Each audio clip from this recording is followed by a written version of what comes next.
The chilling scream that echoed through the Montana foothills was not from a wounded animal, but from Margaret Holloway's father upon discovering her secret, a secret that would see her cast out into the wilderness with nothing but the clothes on her back, and the shame her family could not bear to keep within their walls. The year was 1878, and in this unforgiving territory, a woman alone was as good as dead. "You have disgraced this family for the last time." Abraham Holloway's voice boomed across their modest farmhouse. His face, usually ruddy from working the fields, had turned an alarming shade of purple. "No daughter of mine would carry a child with no husband to claim it." Margaret stood before him, her slender frame appearing even more fragile under her father's towering rage. At 20 years old, she had already witnessed more hardship than most women twice her age. Her mother had died birthing her younger brother, who himself hadn't survived past his 5th winter. She had become the woman of the house at 15, cooking, cleaning, and tending to her father's needs while he drowned his sorrows in whiskey more often than not. "Father, please," she begged, tears streaming down her face. "It wasn't my choice. I didn't silence." He slammed his fist against the wooden table, causing the oil lamp to wobble precariously. "I know exactly what kind of woman you are, Margaret, just like your mother, weak and wanton." The sting of his words hurt more than any physical blow could have. The truth was far different from what her father believed. The local banker's son, Edgar Whitley, had cornered her in the storage room at the general store where she worked. His whispered promises of marriage had turned to threats when she refused his advances, and his strength had overwhelmed her protests. She had not told her father this. Abraham Holloway was not a man who would believe a woman over a Whitley, not when the Whitleys held the mortgage to their struggling farm. "You have until sunrise to gather your things, then I never want to see your face again." Her stepmother, a pinch-faced woman who had never shown Margaret an ounce of kindness since marrying Abraham 3 years prior, smirked from the corner. "Perhaps the widow Jenkins will take you in.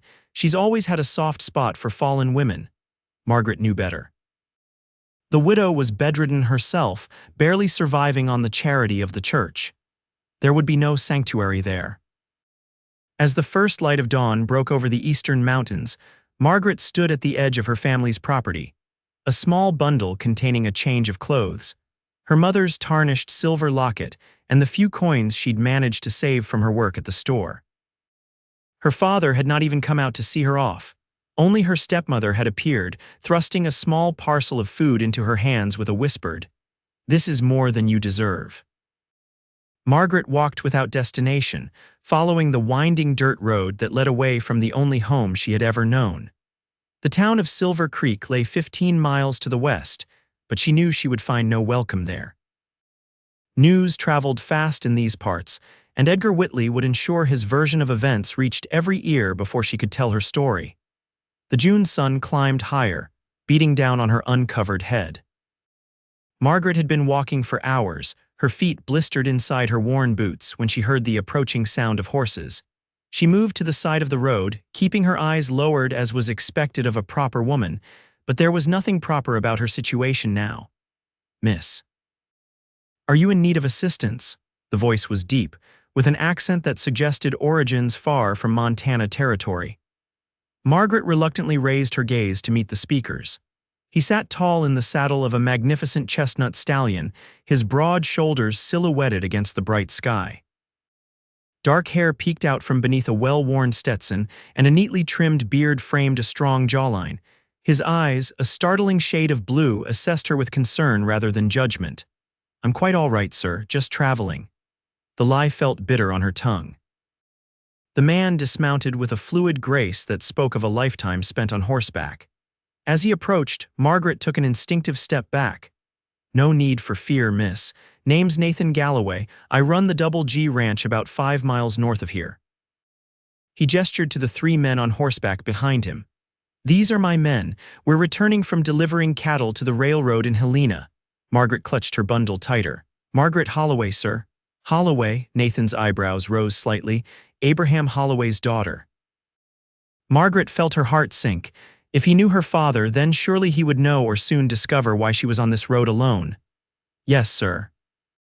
Nathan studied her for a long moment, taking in her dusty dress, the tear tracks on her cheeks, and the small bundle that contained all her worldly possessions. "It's dangerous for a young woman to be traveling these roads alone, Miss Holloway. Bandits, wild animals. Not to mention the elements themselves. I have no choice, Mr. Galloway." The words escaped before she could stop them. Nathan's gaze softened. "Everyone has choices, Miss Holloway. Some are just harder than others." He turned to his men. "Carter, ride ahead to the ranch and tell Mrs. Dunwoody to prepare the guest room. Tell her we have a lady visitor who will be staying with us for a while." "Sir," Margaret's voice wavered. "I couldn't possibly impose. It's no imposition." Nathan's tone left no room for argument. "Whatever has happened between you and your kin, you'll find no judgment at the Double G. We can discuss your situation once you've had rest and a hot meal." One of the cowboys, a younger man with sandy hair, dismounted and offered his horse to Margaret. "Mr. Galloway, I can't accept." "You can and you will," Nathan interrupted, his voice gentle but firm. "Riley here can ride double with Jenkins."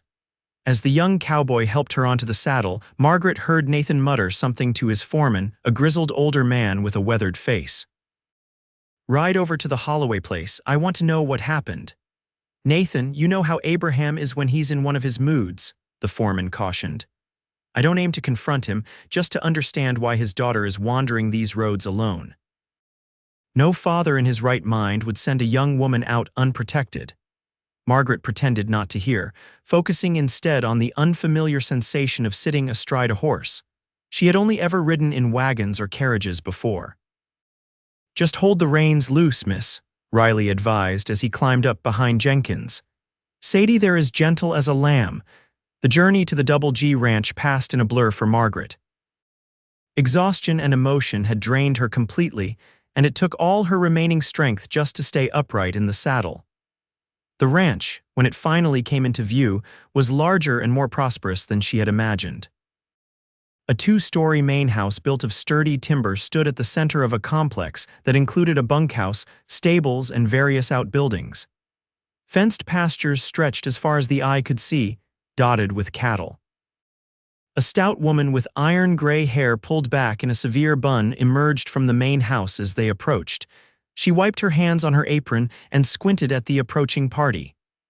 "That was quick, Carter," she called to the young cowboy who had ridden ahead. "Barely had time to air out the sheets." "This is Mrs. Dunwoody," Nathan explained as he helped Margaret dismount. "She keeps house for me and makes sure we don't all turn completely wild." The housekeeper assessed Margaret with shrewd eyes that missed nothing: the quality of her dress despite its dusty state, the way she carried herself despite her exhaustion, the slight swell of her abdomen that was not yet obvious to casual observers. "Well, come in then, girl. You look dead on your feet." Margaret followed the older woman into the house, acutely aware of Nathan Galloway's presence behind her. The interior of the ranch house was surprisingly refined. Polished wooden floors, comfortable furniture, and touches of elegance like bound books on shelves and framed landscapes on the walls spoke of prosperity and taste. "The guest room is upstairs, first door on the right," Mrs. Dunwoody instructed. "There's fresh water in the pitcher and I'll bring up a tray. You'll want to rest before supper." "Thank you, Mrs. Dunwoody," Margaret murmured. "Mr. Galloway, I don't know how to repay your kindness. No need to concern yourself with that now," Nathan interrupted gently. "Rest, we'll talk later." The guest room was larger than the bedroom she had shared with her younger brother before his death. A four-poster bed with a handmade quilt dominated the space, and lace curtains filtered the afternoon sunlight that streamed through the windows. Margaret set her bundle on a chair and sank onto the edge of the bed, overwhelmed by the sudden turn her life had taken. Mrs. Dunwoody appeared moments later with a tray bearing a bowl of stew, fresh bread, and a cup of tea. "Eat then sleep," she ordered. "We'll talk when you're stronger." Left alone, Margaret managed a few spoonfuls of the rich stew before exhaustion overtook her. She didn't even remember lying down, but when she opened her eyes again, the room was bathed in the golden light of sunset. A soft knock at the door roused her fully. "Miss Holloway, it's Nathan Galloway." "May I have a word?" Margaret hastily smoothed her hair and straightened her rumpled dress. "Yes, come in." Nathan entered, hat in hand, his tall frame filling the doorway. "I hope you're feeling somewhat recovered." "Yes, thank you," she gestured to the tray. "The food was delicious, Mrs. Dunwoody is a treasure, though don't tell her I said so. Her biscuits would never fit through the door if her head swelled any larger." His attempt at humor drew a small smile from Margaret. Nathan pulled the chair closer to the bed and sat, leaning forward with his elbows on his knees. "Miss Holloway, I've sent one of my men to town. He'll return tomorrow with some necessary items for you, clothing and such. I hope you don't find that presumptuous." "It's very kind, but I couldn't possibly accept. You can and you will," Nathan said, using the same firm tone he had employed on the road. "Now I've spoken with your father." Margaret's heart sank. "Then you know why I was on that road." I know his version. Nathan's blue eyes held her steadily. "I'd like to hear yours, if you're willing to share it." The simple offer of being heard, truly heard without immediate judgment, was almost Margaret's undoing. Tears welled in her eyes, and she blinked rapidly to keep them at bay. "My father believes I've brought shame on the family name by finding myself in a delicate condition without a husband." Nathan nodded, his expression giving away nothing. "And the father of the child," Margaret's hands twisted in her lap. "Edgar Whitley." Nathan's jaw tightened almost imperceptibly. "Theodore Whitley's son, the banker." "Yes, he promised marriage when he first began courting me. Then when I refused his advances, Margaret couldn't continue, her throat closing around the words. "He forced himself on you." Nathan's voice was quiet but edged with steel. Margaret nodded, unable to speak through her tears. "And your father, did you tell him this?" "He wouldn't have believed me. The Whitleys hold the mortgage to our farm, and Edgar, he told everyone in town that I had been improper with several men, that he couldn't be certain the child was his." The shame of repeating these lies burned Margaret's cheeks. Nathan stood abruptly, pacing to the window. When he turned back to face her, his expression was resolute. "Miss Holloway, I want you to listen carefully. What happened to you was not your fault. Your father has failed in his duty to protect you. Edgar Whitley has proven himself no gentleman but a predator. Mr. Galloway, Nathan, please." "Nathan," she amended, the name feeling strange on her tongue. "I appreciate your kindness, but I can't stay here. It would only cause more talk, more scandal. Let me be clear, Miss Holloway, you will have a home here for as long as you need it. Your reputation is of no concern to me. I know the truth, and that's what matters." His voice softened. "As for talk, well, this is my ranch. Anyone who works for me knows better than to spread gossip if they want to keep their position. But why would you do this for a stranger?" Nathan was quiet for a long moment. "Because 10 years ago, my sister found herself in a similar situation. Her name was Abigail. She was 18, beautiful, trusting. A man took advantage of that trust, then abandoned her when she told him about the baby. Our father reacted much as yours did, cast her out with nowhere to go." His voice grew thick with emotion. "She died trying to reach me. Exposure, the doctor said, her and the baby both." "I'm so sorry," Margaret whispered. "I was establishing this ranch, building something from nothing. I told myself I was too busy to visit to check on her, if I had known." He shook his head. "I can't change the past, but I can ensure that another young woman doesn't suffer the same fate. So you see, Miss Holloway, when I saw you on that road today, it wasn't chance. It was a second chance." Their eyes met, and in that moment, an understanding passed between them. Two wounded souls, recognizing in each other the possibility of healing. "Now," Nathan said, his tone lightening, "Mrs. Dunwoody has prepared supper, and she's not a woman to be kept waiting. Are you strong enough to join us at the table, or would you prefer a tray up here?" "I think I can manage the dining room," Margaret replied, surprising herself with the realization that she was indeed hungry. "Excellent. I'll wait outside while you freshen up." As Nathan left the room, Margaret stood before the small mirror hanging on the wall. The face that looked back at her was pale and drawn, with shadows under her eyes that spoke of her ordeal. But there was something else there too, a tiny spark of hope that perhaps her life had not ended on that dusty road after all. The following weeks established a routine for Margaret at the Double G Ranch. She rose early, helping Mrs. Dunwoody with breakfast for Nathan and the ranch hands. The housekeeper had initially been skeptical of Margaret's presence, but had quickly warmed to her when she discovered the younger woman's skill with a needle and her willingness to work. "Where did you learn to sew like this, Mrs. Dunwoody?" asked one afternoon as she examined a shirt Margaret had mended so expertly that the tear was virtually invisible. "My mother taught me before she passed." After that, I had to keep my father's clothes in good repair, Margaret replied, her fingers working steadily on another garment. There was never money for new things, so we made do with what we had. Mrs. Dunwoody nodded approvingly. A practical skill and cooking. Can you manage a kitchen? Yes, madam, I've been cooking since I was 12. Good. These men eat like locusts, and these old hands aren't as nimble as they once were. You can take over some of the baking. Margaret welcomed the opportunity to be useful. Idleness had never been part of her nature, and keeping busy helped quiet the thoughts that threatened to overwhelm her in still moments, thoughts of her father's rejection, of Edgar Whitley's violence, of the uncertain future that awaited her and her unborn child. Nathan Galloway proved to be a kind but distant host. He treated Margaret with unfailing courtesy, inquiring after her comfort at meals and ensuring she had everything she needed, but he spent most of his days out on the range with his men. The ranch was in its busy season, with cattle to move to summer pastures and new calves to brand. It was nearly 3 weeks after her arrival when Margaret finally found the courage to broach the subject that had been weighing on her mind. She caught Nathan alone on the porch one evening as he sat smoking a cigarette and watching the sunset paint the distant mountains in shades of gold and crimson. "May I join you?" she asked hesitantly.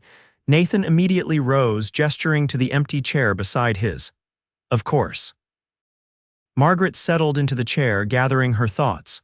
The evening was peaceful, with the soft lowing of cattle in the distance and the chirping of crickets beginning their nightly chorus. "Nathan, I need to discuss my situation." He extinguished his cigarette and turned to face her fully. "I'm listening.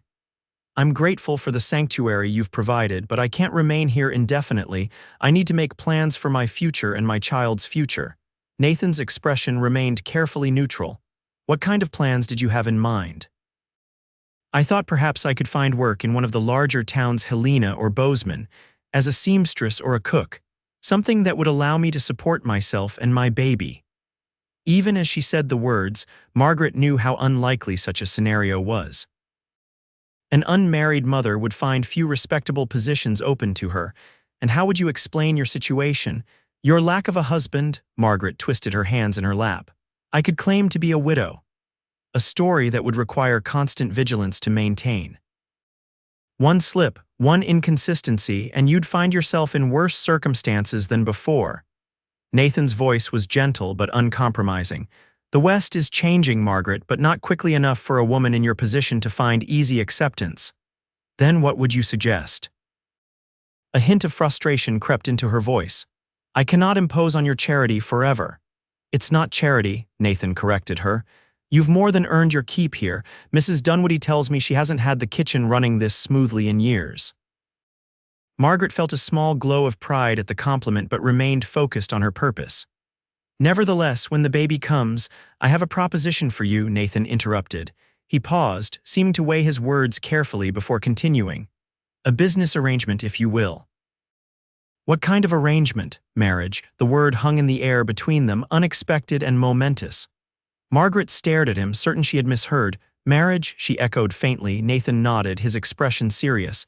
"It would solve several problems at once. Your child would have a name and a secure future. You would have the protection of my name and home, and he hesitated. "I would have a companion and a mother for any future children we might have." Margaret's mind reeled. "But you barely know me." "I know enough," Nathan replied steadily. "I know you're hardworking, honest, and brave. I know you faced adversity with more grace than many would manage. Those are qualities I admire. But marriage should be based on more than admiration, shouldn't it?" "There should be." Margaret hesitated, embarrassed to speak of such matters. "Love," Nathan supplied the word she couldn't bring herself to say. "Perhaps, but many successful marriages begin with mutual respect and shared purpose. Those can be firmer foundations than passionate feelings that may fade with time." "You speak as if from experience." A shadow crossed Nathan's face. "I was engaged once, years ago. Eliza was the daughter of a rancher in Wyoming. We had an understanding since we were practically children. But when I decided to strike out on my own, to build something that was truly mine instead of working for her father." He shrugged. "She chose security over uncertainty. Can't say I blame her." Margaret was surprised by the revelation. She had assumed Nathan was a confirmed bachelor by choice. "I don't expect an answer immediately," Nathan continued. "Take some time to consider my offer. It's a significant decision for both of us. And if I refuse, then nothing changes. You remain welcome here for as long as you wish. I gave you my word on that, and I stand by it." Margaret nodded slowly. "Thank you for your candor. I will need time to think." "Of course." Nathan stood, signaling the end of their conversation. "Good night, Margaret." "Good night, Nathan." As she lay in bed that night, sleep eluded Margaret. Nathan's proposal circled in her mind, presenting possibilities she had never considered. Marriage to Nathan Galloway would indeed solve her most pressing problems. Her child would have a name, a home, a future free from the stigma of illegitimacy. She would have security and respectability, things she had thought forever lost to her. But what of Nathan himself? He was kind, certainly, and honorable in his way. He was not unattractive with his strong features and those startling blue eyes that seemed to see more than she wanted to reveal. But did she want to bind herself to a man who offered marriage as a business arrangement? Could such a union ever develop into something more meaningful? Margaret placed a hand on her stomach, where the child within her was just beginning to make its presence known with the faintest of movements. This baby deserved a father who would love it, protect it, teach it. Nathan had given no indication that he would reject the child of another man. Indeed, his own history suggested he would be sympathetic to the baby's situation. The alternative was to face the world alone, an unwed mother with no family support, no connections, and limited prospects for respectable employment. The reality of such a life would be harsh, perhaps even dangerous. When dawn broke, Margaret had made her decision. She found Nathan in his study before breakfast, poring over ledgers with a cup of coffee at his elbow. "Nathan," she said softly from the doorway. He looked up, surprise registering briefly on his face before he rose to greet her. "Margaret, you're up early." "I've been thinking about your proposal." She stepped into the room, her hands clasped tightly before her to hide their trembling. And his expression gave nothing away. "I accept." Nathan nodded slowly, as if he had expected this answer but was still processing its implications. "You're certain?" "Yes, I believe it's the best solution for everyone involved. Then we should discuss the details." Nathan gestured for her to sit in the chair opposite his desk. "I propose we marry as soon as possible. There's a circuit preacher who comes through Silver Creek every other Sunday. He'll be there this weekend." Margaret nodded, a knot forming in her throat at the practicality with which Nathan approached their union. "That seems sensible. As my wife, you'll have certain responsibilities managing the household, entertaining business associates when necessary, representing the double G in town. But also certain privileges. This will be your home in every sense. You'll have access to funds for household expenses and personal needs. I'm not a miserly husband, Margaret. I want you to be comfortable. And in other matters." Margaret felt her cheeks flame at her own boldness. Nathan's expression softened slightly. "I understand your concerns, especially given your experience. I want to be clear, I will never force myself on you. We will share a room as is expected of a married couple, but intimacy will develop at a pace you're comfortable with, if at all." Relief washed over Margaret. "Thank you for understanding. There's one more thing." Nathan hesitated. "I believe it would be best if we present your child as ours, conceived shortly before our marriage. A premature birth, perhaps. It's not uncommon, and it would spare both you and the child unnecessary scrutiny." The suggestion startled Margaret. "You would claim another man's child as your own." "Once we're married, that child will be mine in every way that matters," Nathan replied firmly. "I see no reason for the rest of the world to know otherwise." The generosity of this gesture nearly undid Margaret's composure. "I don't know what to say." "Say you'll be ready to leave for Silver Creek on Saturday morning. We'll need to obtain a license and arrange for the ceremony." "I'll be ready," Margaret promised. As she rose to leave, Nathan called her name once more. "Margaret," she turned at the door. "Yes." "I may not be offering you a love match, but I do promise to be a good husband and father. I hope in time you'll find that's enough." "I hope so too," she replied softly, and left him to his ledgers and coffee. Word of their impending marriage spread quickly through the ranch. Mrs. Dunwoody appeared both surprised and pleased by the news. immediately taking charge of preparations for Margaret's wedding outfit. "Can't have you marrying the boss in that faded calico," she declared, pulling out a trunk of fabric scraps she had been saving for quilts.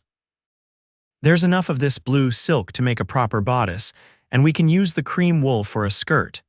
You'll be the most elegant bride Silver Creek has seen in a decade." The ranch hands were more reserved in their reactions, though Riley, the young cowboy who had given up his horse for Margaret on the day of her arrival, offered sincere congratulations. "The boss is a good man, Miss Holloway, fairest employer I've ever had. You won't regret taking his name." On Saturday morning, Margaret stood before the mirror in her room, hardly recognizing the woman who looked back at her. Mrs. Dunwoody had worked miracles with the blue silk and cream wool, creating a dress that was both elegant and modest. The older woman had even fashioned a small hat adorned with dried wildflowers to complete the ensemble. "You'll do," Mrs. Dunwoody pronounced, making final adjustments to the dress. "Not that the boss is marrying you for your looks, mind, but a man appreciates effort on such occasions." "What do you mean he's not marrying me for my looks?" Margaret asked, curiosity overcoming her usual reserve. Mrs. Dunwoody gave her a shrewd glance. "The boss could have had his pick of women in 3 counties if he'd been so inclined, widows with property, young ladies from good families. He chose to remain single all these years. Then you arrive, and within a month he's proposing marriage. It's not your pretty face that changed his mind, girl." "Then what?" "That's for him to say, not me." Mrs. Dunwoody tucked a stray strand of hair back into Margaret's simple updo. "Now don't keep him waiting. That's poor form in a wife." Nathan was waiting by the wagon, dressed in what Margaret assumed was his finest clothing, a dark suit that emphasized the breadth of his shoulders, a crisp white shirt, and a string tie. He had trimmed his beard and slicked back his dark hair. The overall effect was striking, transforming the rugged rancher into a gentleman who wouldn't have looked out of place in a Denver drawing room. His eyes widened slightly as Margaret approached, and for the first time since she had known him, Nathan Galloway appeared momentarily at a loss for words. "You look very nice," he finally managed, offering his hand to help her into the wagon. "Thank you," Margaret replied, settling her skirts around her. Mrs. Dunwoody worked wonders. The journey to Silver Creek passed mostly in silence, each lost in their own thoughts about the momentous step they were about to take. As they approached the outskirts of town, Nathan finally spoke. "People will talk, you know. They'll speculate about why we're marrying so quickly with so little courtship." "Let them talk," Margaret said with more confidence than she felt. "We know the truth." Nathan gave her an approving glance. "That's the spirit. Head high, and remember you're about to become Mrs. Galloway, mistress of the Double G Ranch. There's not a woman in this town whose opinion should matter to you now." The town of Silver Creek was busier than usual for a Saturday, with wagons and riders crowding the main street. As Nathan guided their wagon toward the courthouse, Margaret felt the weight of curious stares. Word of their arrival and their purpose had clearly preceded them. Outside the courthouse, Nathan helped Margaret down from the wagon, his hand lingering supportively at her elbow as they climbed the steps together. The clerk inside barely concealed his surprise at seeing Nathan Galloway requesting a marriage license, but he processed the paperwork efficiently.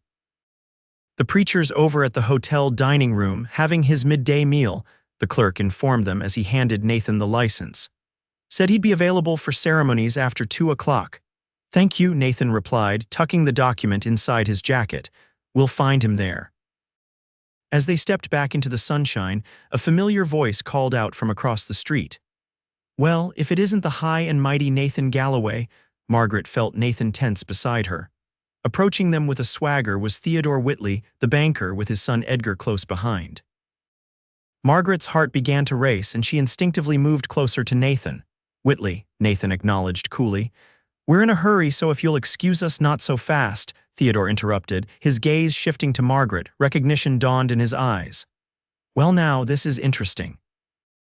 Abraham Holloway's girl, isn't it? The one who had to leave town under unfortunate circumstances." Edgar smirked behind his father, his eyes raking over Margaret in a way that made her skin crawl. "Seems you landed on your feet quickly enough, Margaret. Always knew you were clever." Nathan's hand moved to Margaret's back, a steady, reassuring presence. Mrs. Galloway and I were just heading to meet with Preacher Davis. Our business with you is concluded, gentlemen." Theodore's eyebrows shot up. "Mrs. Galloway, so the rumors are true. Well, well. Taking in strays now, are you, Galloway? Or is there another reason for such a hasty wedding?"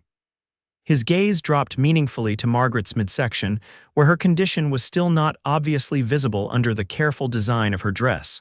Nathan's expression hardened. "Choose your next words very carefully, Whitley. That's my wife you're insinuating things about." "Not officially, not yet," Edgar interjected, his smile malicious. "And given what I know about Miss Holloway's past activities, I'd be careful about accepting paternity if I were you, Galloway." Before anyone could react, Nathan's fist connected with Edgar's jaw, sending the younger Whitley stumbling backward into the dirt of the street. Theodore let out a cry of outrage as his son sprawled on the ground, blood trickling from his split lip. "You'll regret that, Galloway." Theodore helped Edgar to his feet. "I'll have the sheriff on you for assault." "By all means, fetch the sheriff," Nathan replied, his voice deadly calm. "I'm sure he'd be interested to hear what your son did to an innocent young woman in the back room of Jennings' store." Forced himself on her, then spread lies to cover his actions when she found herself with child. A crowd had begun to gather, drawn by the commotion. Margaret felt dizzy with shame and fear as faces turned toward her, some curious, others judgmental. "That's a lie." Edgar sputtered, holding a handkerchief to his bleeding mouth. "She was willing more than willing." "Is that so?" Nathan's voice cut through the murmurs of the onlookers. "Then you admit to being intimate with Miss Holloway, to being the father of her child." Edgar realized too late the trap he had walked into. "I never said you just did," Nathan interrupted, "in front of witnesses. So either you're admitting to forcing yourself on an unwilling woman, or you're admitting to fathering a child you've made no provision for. Either way, you're no gentleman." Theodore grabbed his son's arm. "We're leaving. This isn't over, Galloway." "For your sake, I hope it is," Nathan replied. "Because if you or your son ever come near my wife again, what happened today will seem like a friendly handshake in comparison." As the Whitleys retreated, Nathan turned to Margaret, concern replacing the anger in his eyes. "Are you all right? I'm sorry you had to witness that." Margaret was trembling, but not from fear. A strange exhilaration filled her at having witnessed someone a man of standing in the community publicly defend her honor. "I'm fine, thank you for standing up for me." Nathan offered his arm. "Let's find that preacher. I think we've provided enough entertainment for Silver Creek today." They found Preacher Davis finishing his meal at the hotel dining room. He was a kindly older man with thinning white hair and spectacles that kept sliding down his nose. "A wedding, you say, today?" he repeated after Nathan explained their purpose. "Well, I suppose that can be arranged." "Do you have witnesses?" "I was hoping Mrs. Jenkins from the hotel might stand for us," Nathan replied, "and perhaps Mr. Peterson from the general store. They've both known me for years." The preacher nodded. "That should suffice. Shall we say 4 o'clock in the hotel parlor? That will give me time to prepare and for you to secure your witnesses." As they left the hotel to make arrangements, Margaret couldn't help noticing the stares and whispers that followed them. News of the confrontation with the Whitleys had spread quickly, and now it seemed everyone in Silver Creek knew that Nathan Galloway was marrying the disgraced daughter of Abraham Holloway. And why?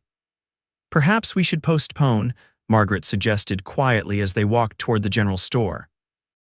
"Give the talk time to die down," Nathan shook his head firmly. "That would only fuel more speculation. Besides, I meant what I said to the Whitleys. You're to be my wife, and I won't have anyone questioning your honor or mine." The wedding ceremony was brief but dignified. Mrs. Jenkins, the hotel proprietor's wife, had arranged flowers from her garden to decorate the small parlor, and Mr. Peterson, who had known Nathan since he first arrived in the territory, stood proudly as his witness. A handful of curious townsfolk gathered outside the hotel, hoping for a glimpse of the unexpected couple. Margaret stood beside Nathan before the preacher, her borrowed dress glowing in the late afternoon sunlight that streamed through the parlor windows.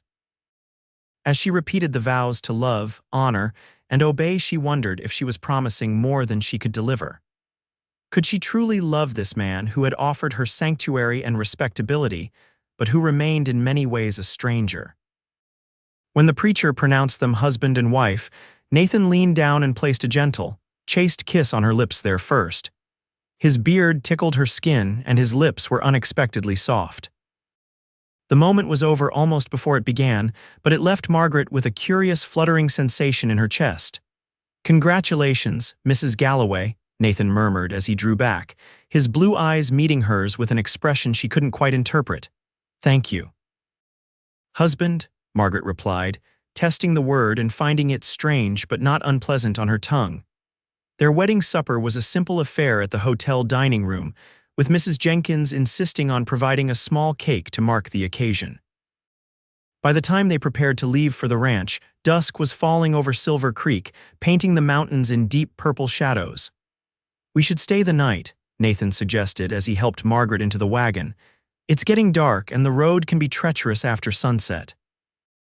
"Whatever you think best," Margaret agreed, suddenly nervous at the prospect of their first night as husband and wife. Nathan secured a room at the hotel, the best one, according to Mrs. Jenkins, with a large feather bed and a private washroom. As Margaret stood awkwardly in the center of the room, watching Nathan remove his jacket and loosen his tie, reality finally settled fully upon her. She was married. This man was her husband. They would share this bed tonight and every night thereafter. Nathan seemed to sense her apprehension. "I meant what I said before, Margaret. Nothing will happen between us that you don't wish for. Tonight we'll simply rest. It's been a long day for both of us." Relief washed over her, followed by a surprising twinge of disappointment that she quickly suppressed. "Thank you for understanding." That's what marriage should be: mutual understanding and respect. Nathan retrieved his shaving kit from his small traveling bag. "I'll use the washroom first, if you don't mind, then give you privacy to prepare for bed." When Margaret's turn came, she changed into the simple cotton nightgown Mrs. Dunwoody had packed for her, then hesitated before the mirror. Her hair hung loose around her shoulders, freed from its pins, and her face was flushed from the warm water she had used to wash. She looked young, vulnerable, and very much like a bride on her wedding night. Taking a deep breath, she opened the door and returned to the bedroom. Nathan was already in bed, propped against the headboard with a book in hand. He had left a lamp burning on her side of the bed and had carefully positioned himself so that there was ample space for her. "Comfortable?" he asked as she slipped beneath the covers, keeping a respectable distance between them. "Yes, thank you." Margaret settled against the pillows, acutely aware of his presence just inches away. "What are you reading?" Nathan held up the book so she could see the title. "Walden" by Henry David Thoreau. "Have you read it?" Margaret shook her head. "I haven't had much opportunity for reading beyond the Bible and a few penny dreadfuls that circulated in town. You're welcome to any books in my library at the ranch," Nathan offered. "I've accumulated quite a collection over the years. Reading passes the long winter evenings." "I'd like that," Margaret replied, genuinely pleased at the prospect. Her father had never approved of women reading for pleasure, considering it a distraction from proper domestic duties. They lapsed into silence. The only sounds the occasional turning of a page and the distant piano music drifting up from the hotel saloon. Margaret found herself studying her new husband's profile in the lamplight, the strong line of his jaw beneath the neatly trimmed beard, the slight furrow between his brows as he concentrated on his book, the long fingers that held the pages with unexpected gentleness. "You should sleep," Nathan said without looking up, startling her. "Tomorrow will be another long day." "Yes, of course." Margaret turned to extinguish her lamp. "Good night, Nathan." "Good night, Margaret." In the darkness, she was intensely aware of his warmth beside her, the slight dip in the mattress from his weight, the rhythm of his breathing. It was both strange and oddly comforting to not be alone. As she drifted toward sleep, Margaret realized that for the first time in months she felt safe. The return to the Double G Ranch the following day marked the beginning of Margaret's new life as Mrs. Nathan Galloway. The ranch hands tipped their hats with new deference when she passed, and Mrs. Dunwoody had prepared a special Sunday dinner to welcome them home as a married couple. "The master bedroom has been aired and refreshed," the housekeeper informed Margaret as she showed her to what would now be her room, their room.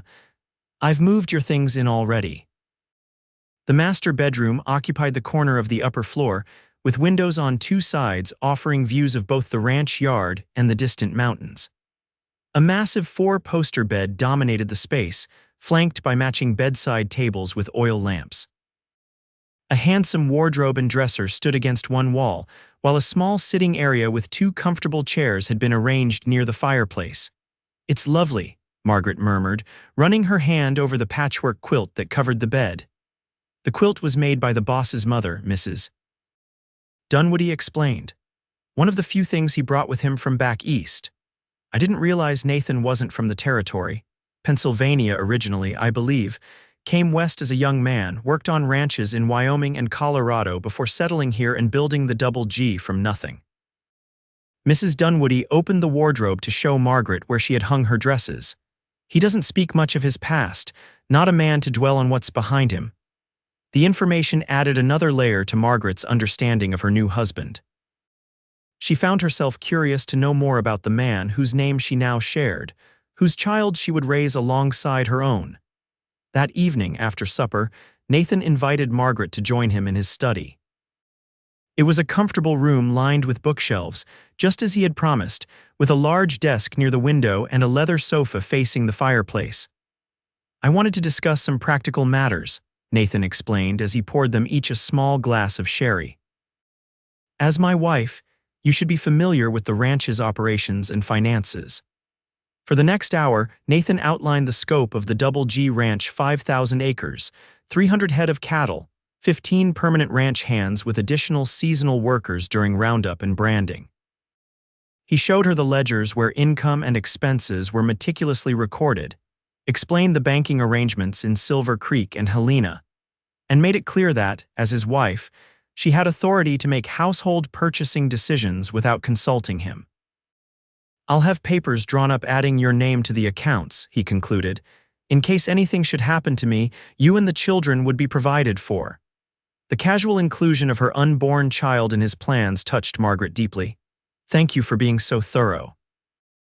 "I admit I know little about running a ranch of this size." "You'll learn," Nathan assured her. "Mrs. Dunwoody has managed the household accounts until now, but she's been hoping to reduce her duties. She's not as young as she once was, though don't tell her I said so." "Of course not," Margaret smiled. "I've already noticed she doesn't appreciate being reminded of her age." A comfortable silence fell between them, broken only by the crackling of the fire. Nathan seemed content to sit with his thoughts, occasionally sipping his sherry while Margaret took the opportunity to study the bookshelves. "You have quite a collection," she remarked, running her fingers along the spines. "Shakespeare, Dickens, Austen. And so many books on ranching and agriculture." "A man should never stop learning," Nathan replied. "Feel free to borrow anything that interests you." Margaret selected a volume of Jane Austen's Pride and Prejudice and returned to her seat. "My mother loved this story. She used to tell me parts of it before bed when I was a girl. I've never had the chance to read it myself." "You'll enjoy it, I think," Nathan said. "Elizabeth Bennet reminds me of you in some ways." "Oh, how so?" "Strong-willed, intelligent, not afraid to speak her mind when it matters." Margaret felt her cheeks warm at the unexpected compliment. "I'm not sure my father would agree with that assessment." "Your father," Nathan said carefully, "does not seem to have recognized your worth. That's his loss." Their eyes met across the space between them, and for a moment Margaret glimpsed something in Nathan's gaze that stirred an unfamiliar warmth in her chest. Then he glanced away, setting his empty glass on the side table. "It's getting late. Perhaps we should retire." The same arrangements as their wedding night prevailed. Nathan maintained a respectful distance in their shared bed, and their interactions remained cordial but restrained. Night after night, Margaret would lie awake, listening to her husband's steady breathing, wondering if this polite coexistence was all their marriage would ever be. As spring gave way to summer, Margaret's condition became more obvious. Her slender frame now clearly showed the swell of her growing child, and she found herself tiring more easily as the heat of the Montana summer intensified. Nathan, noticing her fatigue, insisted she rest during the hottest part of the day. "The baby needs you strong," he told her one afternoon when he found her stubbornly working in the kitchen despite the sweltering temperature. "Mrs. Dunwoody can manage without you for a few hours." "I'm not an invalid," Margaret protested, though she was secretly grateful for his concern. "No, but you are carrying precious cargo." Nathan's gaze dropped to her rounded belly, and something like tenderness crossed his features. Indulge me in this, Margaret. Rest for a while. She reluctantly agreed, retreating to their bedroom where a slight breeze from the open windows provided some relief from the heat. As she lay on the bed, her hands cradling her stomach, she felt the baby move vigorously. "Active today, aren't you?" she murmured. The child responded with another kick as if acknowledging her words. A soft knock at the door interrupted her thoughts. "Margaret, may I come in?" "Of course," she called, sitting up slightly as Nathan entered. He approached the bed hesitantly, a package in his hands. "I brought you something." From Helena. Margaret accepted the carefully wrapped parcel, surprised by its weight. Opening it revealed a beautiful wooden cradle, intricately carved with images of pine trees and mountains. "Nathan, it's exquisite," she breathed, running her fingers over the polished wood. "I commissioned it from a carpenter in Helena who specializes in furniture for children." Nathan looked uncharacteristically uncertain. "I thought our child should have something special, something made just for them, our child." The simple phrase, spoken so naturally, brought tears to Margaret's eyes. In the months since their marriage, Nathan had never once indicated through word or deed that he considered her baby anything other than his own. "Would you like to feel the baby move?" she asked impulsively. "It's quite active today." Surprise flickered across Nathan's face, followed by a hesitant smile. "I wouldn't want to intrude. You're the father," Margaret interrupted gently. "It's hardly an intrusion." Nathan sat carefully on the edge of the bed. Margaret took his hand the first time she had initiated such contact between them and placed it on the side of her belly where the baby had been kicking. For a moment, nothing happened, and Margaret feared the child had settled. Then came a distinct thump against Nathan's palm. His eyes widened in wonder, and the smile that spread across his face transformed his usually serious features. "That's amazing," he murmured as the baby kicked again. "Hello there, little one." The intimacy of the moment brought a lump to Margaret's throat. This man, who had offered her his name and protection with no expectation of anything in return, was embracing fatherhood with a gentleness she had never witnessed in her own father. "Nathan," she began, uncertain how to express the emotions welling within her. "I want you to know how grateful I am." "No." He shook his head firmly, his hand still resting on her belly. "Don't thank me for doing what any decent man would do." "But that's just it," Margaret insisted. "Not every man would have done what you did. My own father cast me out. Edgar Whitley denied his responsibility. You, who owed me nothing, gave me everything." Nathan's expression grew serious. "I told you why I offered marriage, Margaret. My sister, I know about your sister," she interrupted gently. "And I believe that's part of why you helped me initially. But there's more to it now, isn't there? This baby, you truly care for it, don't you?" "Of course I do." Nathan's voice was gruff with emotion. "How could I not? It's innocent of the circumstances of its conception, and it's a part of you." The last words were spoken so softly that Margaret almost missed them. She looked up sharply, searching his face for the meaning behind the simple phrase. "A part of me?" Nathan withdrew his hand slowly, his gaze dropping to the cradle beside the bed. "You've brought something to this house that was missing before: warmth, purpose. The ranch has always been my life's work, but it never truly felt like a home until you came." The admission seemed to cost him something, as if he were unaccustomed to revealing his deeper feelings. Margaret found herself reaching for his hand again, holding it between both of hers. "I've come to care for you too, Nathan," she confessed. "More than I expected to, more than I thought possible after what happened with Edgar." Nathan's fingers tightened around hers. "I would never hurt you, Margaret. You know that, don't you?" "I do." And she realized it was true. In the months they had been married, Nathan had proven himself to be a man of his word in all things. "I trust you completely." Something shifted between them in that moment. A boundary crossed, a new understanding reached. When Nathan leaned forward and kissed her, it was nothing like the brief, ceremonial kiss of their wedding day. This was tender questioning, a request rather than a declaration. Margaret responded without hesitation, her free hand coming up to rest against his bearded cheek.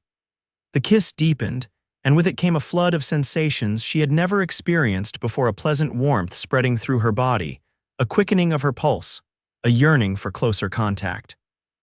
When they finally separated, both were breathing more rapidly. Nathan rested his forehead against hers, his eyes closed as if savoring the moment. "I didn't expect this," he murmured. When I proposed our arrangement, I never imagined, nor did I, Margaret admitted, but I'm glad for it. Nathan drew back slightly, his gaze serious once more. We should take things slowly. There's no rush. Margaret nodded, understanding his concern.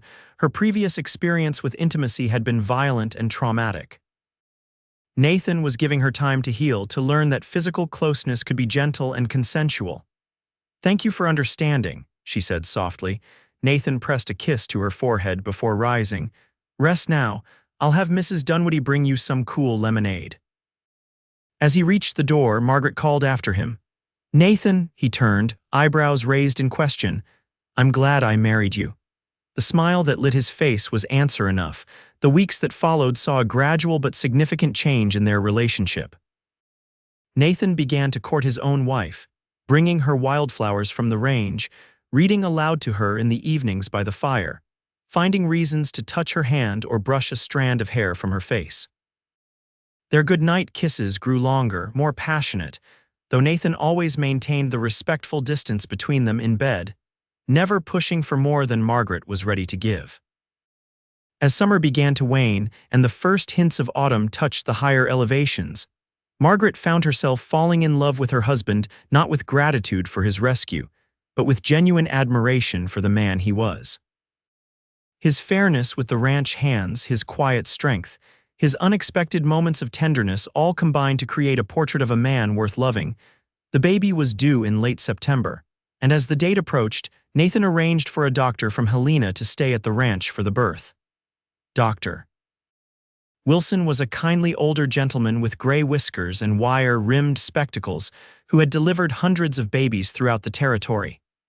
Everything appears to be progressing normally, Mrs. Galloway, he assured Margaret after examining her. The baby is positioned correctly, and you seem to be in excellent health despite the unusual circumstances of the early pregnancy. Margaret knew he was referring delicately to the stress and trauma she had endured. Thank you, doctor. We're both very grateful for your presence. Your husband practically insisted I move in until the birth, Dr. Wilson chuckled. Offered me twice my usual fee. I've rarely seen an expectant father so concerned with ensuring proper medical care. The doctor's words warmed Margaret's heart. Nathan had indeed been meticulous in his preparations for the baby's arrival, not only securing the best medical attention available, but also ensuring the nursery adjoining their bedroom was fully equipped with everything a newborn might need. The birth, when it came, was mercifully straightforward despite being Margaret's first. After 6 hours of labor, with Mrs. Dunwoody and Dr. Wilson attending, and Nathan pacing anxiously in the hallway outside, Margaret delivered a healthy baby girl with a shock of dark hair and bright blue eyes. She's perfect, Dr. Wilson declared as he placed the swaddled infant in Margaret's arms. Congratulations, Mrs. Galloway. Mrs. Dunwoody wiped tears from her eyes, a rare display of emotion from the usually stoic housekeeper. Shall I fetch Mr. Galloway now? Margaret nodded, too overwhelmed with emotion to speak. She gazed down at her daughter's tiny face, marveling at the delicate features and the way her small mouth worked in her sleep, as if dreaming of nursing. When Nathan entered the room, his normally confident stride faltered at the sight of Margaret, propped against the pillows, their daughter cradled in her arms. His expression was one of such naked wonder and vulnerability that Margaret felt her heart constrict with love for this man who had given her back her life and dignity. Come meet your daughter, she invited softly. Nathan approached the bed cautiously, as if afraid the scene before him might dissolve if he moved too quickly. He sat carefully beside Margaret, his gaze fixed on the infant's face. She's so small, he murmured, reaching out a tentative finger to touch the baby's cheek. And beautiful. Like her mother, Margaret smiled through her exhaustion. Would you like to hold her? Nathan looked momentarily terrified at the prospect, but nodded. With guidance from Mrs. Dunwoody, he awkwardly received the bundle, supporting the baby's head as instructed. The contrast between his large, weathered hands and the tiny infant was striking, yet he held her with infinite gentleness. Hello, little one, he whispered, his voice thick with emotion. I'm your papa. The simple declaration brought fresh tears to Margaret's eyes. In that moment, watching Nathan cradle her daughter with such tenderness, Any lingering doubts about their unconventional marriage vanished completely. "What shall we name her?" Nathan asked, looking up at Margaret. "I thought perhaps Abigail, after my sister." The suggestion touched Margaret deeply. "Abigail," she repeated, testing the name. "Abigail Galloway, it's perfect." Nathan smiled, his eyes suspiciously bright. "Welcome to the world, Abigail Galloway." In the days that followed, Nathan proved himself to be a devoted father, despite his initial awkwardness with the infant. He insisted on taking turns with Margaret for the night feedings, bringing Abigail to her mother to nurse, then handling the burping and changing himself. During the day, he would often be found in the nursery, reading aloud from his books while Abigail slept in her cradle beside him. The ranch hands were equally charmed by the newest member of the Double G, bringing small handmade gifts and competing for the privilege of admiring the baby when Margaret brought her outside on fine days. Even Mrs. Dunwoody softened visibly around Abigail, cooing nonsense words when she thought no one was listening. One evening, about 2 weeks after Abigail's birth, Margaret entered the nursery to find Nathan standing by the cradle, watching their daughter sleep. The tenderness in his expression as he gazed down at the infant made her heart swell. "She has your eyes," Margaret said softly, coming to stand beside him. Nathan glanced up, a shadow crossing his face. "No, they're yours. That blue will likely darken as she grows." Margaret shook her head. "I've seen the daguerreotype of your parents in your study. Your father had the same eyes. It's remarkable, really, how much she resembles you already." "Margaret." Nathan began, his voice strained. "You don't have to pretend. I know Abigail isn't my blood, but that doesn't matter to me. She's my daughter in every way that counts." "That's just it," Margaret insisted, placing her hand on his arm. I believe she might be yours by blood as well." Nathan stared at her, confusion evident on his face. "That's not possible. You were already with child when we met." Margaret flushed, embarrassed but determined to explain. "The timing, it's complicated. Edgar and it only happened once, and it was earlier than I initially thought. When my monthly time didn't come, I assumed it was because of him, but now I'm not so certain." "What are you saying?" "I'm saying that Abigail came earlier than expected for a baby conceived when I believed she was. Dr. Wilson even commented on how fully formed she was for what he thought was a premature birth." Margaret took a deep breath. "The truth is, Nathan, I can't be certain who her father is by blood. But in my heart, I believe she's yours." Nathan's expression was unreadable as he processed this information. Then, slowly, he reached out to touch Abigail's dark hair so like his own. "It doesn't change anything," he said finally. "Whether she carries my blood or not, I would love her just the same, but if there's even a chance." His voice broke slightly. "If there's a chance she's truly mine, she is truly yours," Margaret assured him, moving closer to wrap her arms around his waist, "regardless of blood. But yes, I believe there's a very good chance she's yours in every sense." Nathan pulled her against him, holding her tightly as they both gazed down at their sleeping daughter. The possibility that Abigail might be his biological child seemed to affect him deeply, though he had never once wavered in his commitment to her as a father. "I love you, Margaret," he whispered against her hair.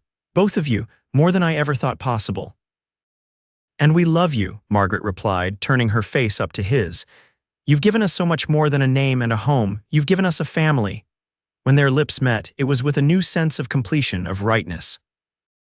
That night, for the first time since their marriage, Margaret invited Nathan to truly be her husband, to share not just her bed but her body as well. Their lovemaking was gentle, considerate, a physical expression of the deep bond that had grown between them over the months of their unconventional marriage. Afterward, lying in Nathan's arms with Abigail sleeping peacefully in her cradle nearby, Margaret felt a profound sense of peace. Her journey from disgrace to dignity had been unexpected and difficult, but it had led her to this moment, to this man, to this love that now defined her life. "What are you thinking?" Nathan asked, his fingers tracing lazy patterns on her bare shoulder. "I'm thinking about that day on the road," Margaret replied.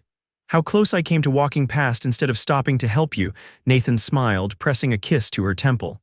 "I'm glad you stopped. Best decision I ever made, even though it meant taking in a disgraced woman with child." "Especially because of that." Nathan's voice grew serious. That woman proved to be the bravest, most resilient person I've ever known, and that child, our child, is the greatest blessing I could have imagined." Margaret shifted to look into his eyes, finding them filled with the same love that overflowed in her own heart. "I never thought I'd find happiness again after what happened. I believed that part of my life was over. And now I know it was just beginning." She laid her head on his chest, listening to the steady rhythm of his heartbeat. "The day my kin threw me out in shame was the day I found my way to you, to us, Nathan echoed, his arms tightening around her. "Forever." As the first snow of winter dusted the mountains surrounding the Double G Ranch that December, Margaret stood by the window of the nursery, Abigail nestled against her shoulder. Below in the yard, Nathan was directing the ranch hands as they unloaded supplies for the winter months ahead: flour, sugar, coffee, preserved fruits, and the 100 other necessities that would see them through until spring. The ranch was prospering under their joint stewardship.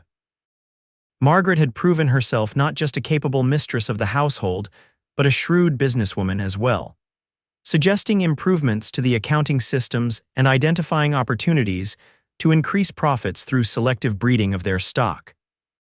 Nathan looked up as if sensing her gaze and raised a hand in greeting.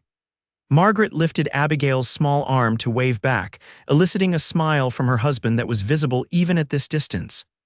"Your papa loves us very much," she whispered to her daughter, who gurgled in apparent agreement. Margaret thought of how far they had come, from that desperate day on the dusty road to this moment of complete contentment. The scandal that had once threatened to destroy her had faded into the background, replaced by the respect she had earned as Mrs. Galloway of the Double G Ranch. Even in Silver Creek, where gossip had once been so vicious, she was now received with deference, her husband's steadfast support and her own quiet dignity having silenced most of the wagging tongues. Theodore and Edgar Whitley had moved away shortly after Abigail's birth, their banking business having suffered after Nathan withdrew the Double G-Ticket's considerable accounts and encouraged other ranchers to do the same. The last Margaret had heard, they had relocated to California, where Edgar's misdeeds were unknown. As for her father, Abraham Holloway had fallen further into drink after Margaret's departure, eventually losing the farm to creditors. When Nathan heard of this, he had purchased the property anonymously through an agent in Helena, ensuring Abraham could remain as a tenant until he found other arrangements. It was an act of generosity that Abraham would never know came from the son-in-law he had never acknowledged. "Margaret." Nathan's voice called from downstairs. "Telegram from Helena." She made her way down to the study, Abigail still in her arms. Nathan was reading a yellow paper, his expression brightening as he looked up. "Good news," he announced. "My cousin and his family have accepted our invitation. They'll be here for Christmas." Margaret smiled, delighted at the prospect of visitors. "Wonderful. Mrs. Dunwoody will be pleased to have more people to feed. She's been complaining that you're getting too thin." Nathan laughed, setting the telegram aside to take Abigail from her arms. That woman would feed an army if given the chance. As he cradled their daughter, making the exaggerated faces that never failed to produce Abigail's infectious giggles, Margaret was struck anew by how thoroughly Nathan had embraced fatherhood. Whether Abigail was his by blood remained a happy mystery, one that seemed less important with each passing day. What mattered was the love that bound them together as a family. "What else shall we do for Christmas?" Nathan asked, bouncing Abigail gently. "This will be her first after all." "We should make it special." "A tree, of course," Margaret replied, warming to the idea. "And perhaps we could host a dinner for the ranch hands. Many of them have no family nearby." Nathan nodded approvingly. "An excellent idea, and perhaps—" He hesitated, suddenly looking uncertain. "Perhaps we could invite the Reverend from Silver Creek to perform a christening for Abigail. Make it official before God and the community." The suggestion touched Margaret deeply. It was another way Nathan was publicly claiming Abigail as his own, ensuring her place in the community would never be questioned. "I would like that very much," she agreed. "And perhaps we could renew our vows at the same time. A proper ceremony with friends present, not just the hasty affair we had in town." Nathan's eyes lit up at the suggestion. "Nothing would make me happier. A new beginning for the new year." "Not a new beginning," Margaret corrected gently. "A continuation of what we've built together." A celebration of our family. Our family, Nathan repeated, drawing her close with his free arm so that Abigail was nestled between them. The most precious thing in my life.